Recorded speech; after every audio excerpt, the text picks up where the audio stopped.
It's been a tournament to remember, with breakthrough performances and plenty of shocks combined with a superb new venue and perfect conditions for the large, tennis-loving crowds. The Miami Open kicked off against a backdrop of the incredible new courts built within the huge Hard Rock Stadium. There was plenty of nostalgia that the tournament had moved from the intimate surroundings of Crandon Park, but sport moves on and tennis needs to keep up with the competition. Former player James Blake, and now tournament director at Miami, has been integral in this new-look tournament, and he should be praised for producing a great showpiece for the game we all love. The new stadium and surroundings were presented beautifully. A few players commented on the lack of crowds early in the tournament, but those questions were brushed off by good attendances as the tournament progressed. The four biggest names in tennis were invited to cut the ribbon and officially open the new court. Little did we know that in a few days' time just one of them would be left standing. Serena Williams was dispatched in round 3 by the Chinese youngster Chang Wang, who would go on to the quarter-finals before losing a close game to Simona Halep. Wang is definitely one for the future. Currently ranked 18 in the world and at 27 years old, she is likely to be entering the most productive period of her career. Another Asian player surprising some with her performances in Miami was Su Wei from Chinese Taipei. At 33, she's one of the WTA Tour's elder stateswomen, but her canny, unorthodox style has kept many players guessing this week as she progressed to the quarter-finals before losing to Estonia's Anett Kontaveit.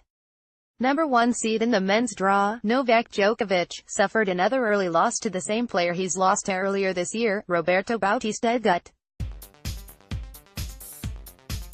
Djokovic seemed to suggest he was distracted by off-court matters, which point to the involvement he has with the ATP Tour and the recent decision to remove Chris Kermode from his role as chairman of the tour, a decision that Djokovic was instrumental in. Bautista Agut has a great record against the top players and never gives up.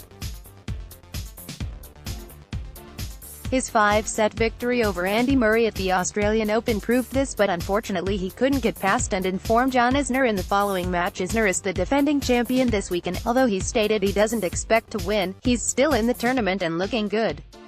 His serving and movement this week have been the best we've seen from him recently, which spells trouble for anyone trying to break his game down. Isner beat the last British hope in the draw, Kyle Edmund, in the third round in 2 tie-break sets. But Edmund had to put up with some calling from the crowd, with one shout of "out" from the stands causing Edmund to stop playing in the second set tie-break and ultimately forfeit the point in the match. It seemed unfair at the time, but the umpire had no choice. As usual, Nick Kyrgios was creating headlines of his own for a variety of reasons. Some of his shot-making was sublime, and his run to the third round was as exciting as ever. He was also embroiled in a number of non-tennis matters, including this moment, where he decided to play heads-up with his water bottles at the change of ends. Never a dull moment with Nick on court. Canadian teenager Denis Shapovalov has smashed his way to the quarter-finals, where he'll face fellow youngster Frances Tiafoe. Shapovalov will be heading for the world's top 20 after this weekend, his highest ranking ever. Could this be the start of a successful run for a player who many have predicted as a future world number 1? Remarkably, the only other teenager in the world's top 100 is also a Canadian, Felix Auger-Aliassime. He's been lighting up Miami with his incredible athleticism, which has seen him reach the quarter-finals and a matchup against Borna Coric. Few would doubt his potential to make a big impact on the ATP Tour for many years to come. As ever though, it's Roger Federer making the headlines with his sublime play even at the age of 37.